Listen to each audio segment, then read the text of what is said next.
네, 안철수 위원장이 모든 연락을 끊으면서 지금 어디에 있는지, 무엇이 문제였는지, 그리고 앞으로 어떻게 할 건지가 정확히 알 수가 없는 상황입니다. 저희 취재진도 안 위원장과의 연락을 최대한 시도는 해보고 있는데 일단 현재까지의 취재 상황을 전해드리겠습니다. 통이동의 인수위원회로 가보겠습니다. 최승기 기자, 안철수 위원장 지금 어디에서 뭘 하고 있는지가 가장 궁금하군요. 안 위원장은 이곳 인수위에도 종일 모습을 드러내지 않았습니다. 안 위원장 측 관계자들도 연락이 닿질 않고 현재 어디에 있는지 알 수 없다고 전했습니다. 인수위 측에서도 권영세 부위원장이 중재에 나섰지만 역시 연락이 닿지 않는 상황이라고 합니다. 이 때문에 안 위원장이 거취에 대한 고민에 들어간 것 아니냐 이런 관측도 나오고 있는데요. 다만 안 위원장 측 관계자는 그동안 일에 너무 몰입하고 매진해 왔는데 한쪽에서 이런 일이 벌어지니까 생각할 시간이 필요한 것 같다고 말했습니다. 네, 대선 때 대선 후보 단일화가 이뤄진 건 이미 양쪽이 공동정부를 실현하겠다고 약속을 했기 때문이잖아요.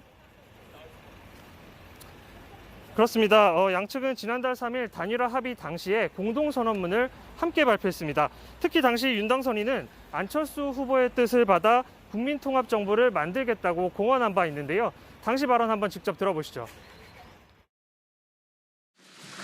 저 윤석열은 안철수 후보의 뜻을 받아 반드시 승리하여 함께 성공적인 국민통합정부를 반드시 만들고 성공시키겠습니다. 그런데 오늘 윤 당선인의 발언은 단일화 합의 당시와는 사뭇 온도 차이를 보였습니다. 이 역시 직접 들어보시겠습니다. 그래서 저는 좀 이해가 안 됩니다만은 제가 추천을 받았고요.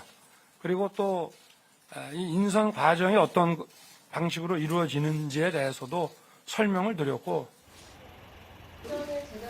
그러니까 안 위원장이 내각 인선에 공개적으로 불만을 제기한 건데 안 위원장이 무슨 생각을 하고 있는지 입장이 어떤지 전혀 아는 바가 없다고 한 겁니다.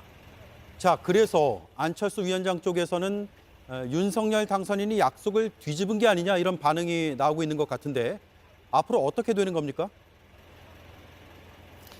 공동정부는 일단 외관상으로는 무산된 것이나 다름이 없습니다. 양측의 신뢰가 이미 무너진 상황에서 공동정부를 어떻게 구현할지 마땅한 대안도 없고 양측이 이 상황을 해결하겠다는 의지도 현재로서는 약해 보입니다. 안 위원장 측 관계자는 이런 상황을 정상적이지 않다고까지 말했습니다. 국민의힘, 국민의당 합당 논의도 덩달아 보류됐습니다.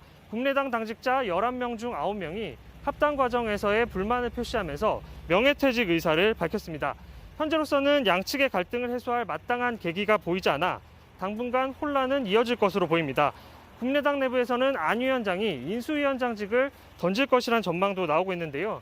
그럴 경우에 안 위원장의 향후 정치 행보에도 상당한 영향을 미칠 수 있기 때문에 당분간 시간을 갖고 대안을 모색할 것으로 보입니다. 네, 최승기 기자였습니다.